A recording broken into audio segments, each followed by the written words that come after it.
What's up, guys? So, as you guys already know, Coffee Lake has been out for a couple of months now, and even the overpriced CPUs like the Intel i7 8700K have returned to MSRP.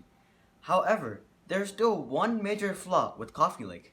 You have to get a Z370 motherboard if you want to use your new CPU, and this doesn't make any sense if you were considering buying the i3 or even if you just didn't want the extra features that the Z370 comes with and just prefer to save money with a motherboard in a cheaper range.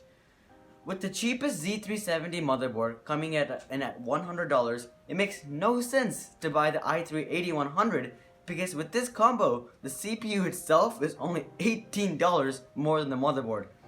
The new budget chipsets were supposed to fill this void and make this a much more reasonable purchase.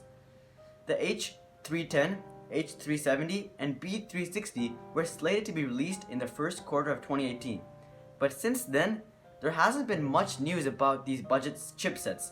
So where are they? Well, here's the good news. There are some signs that these new chipsets are coming out very soon. Some e-retailers have leaked US pricing for the new Coffee Lake CPUs that were promised by Intel to come alongside the new chipsets. These new CPUs include the i5 8600, which is supposed to have 6 cores, 6 threads, and a base clock of 3.1 GHz, and it comes in at $208.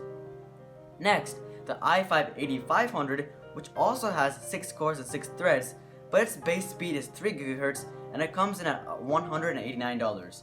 And then there's the i3 8300, which is supposed to have 4 cores and 4 threads at 3.7 GHz and comes in at $135. Before we move any further, I want to tell you that I have no idea why they're coming out with these new chips because they are very redundant.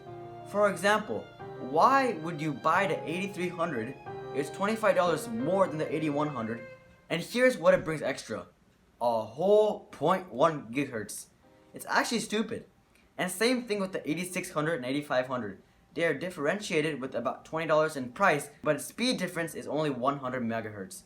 So guys, don't buy these CPUs unless there's a crazy deal on them.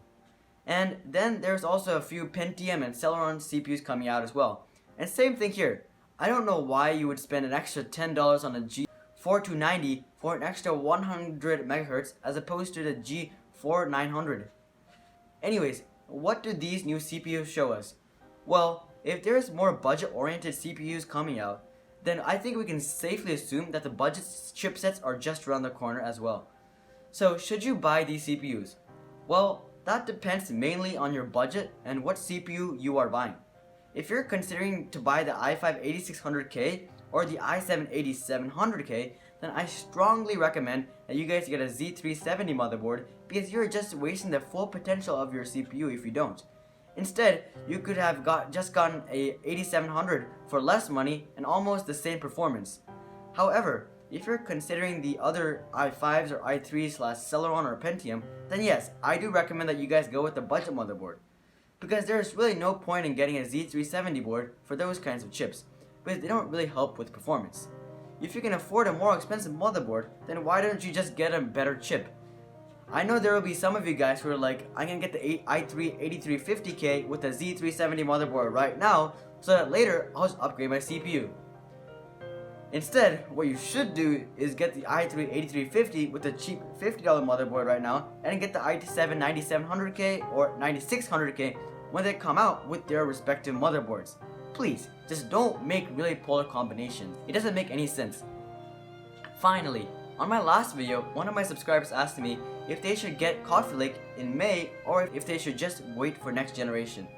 And the simple answer to that is, if you're looking at getting an i3 or lower, then you should just go ahead and buy it now because next generation is unlikely to really add much performance in those chips. However, if you're looking at the 8700K, then you should consider waiting for the 9700K because that may have 8 cores and that would be worth the wait. Well guys, overall, the new chipsets should be coming out very soon, as in March or April even. So what do you guys think about these new chipsets? Like, do you think they are overdue at this point? And what do you think about the new CPUs? Do you think that they are redundant? Make sure to post what you guys think in the comments down below. I do read all my comments and I'm curious as to what you guys think. Well guys, that's all I have for you guys this time. If you like this video, then make sure to drop a like and smash that subscribe button if you want to see more videos just like this. And hit that bell notification if you want to be notified every time I post a new video. But until next time, bye.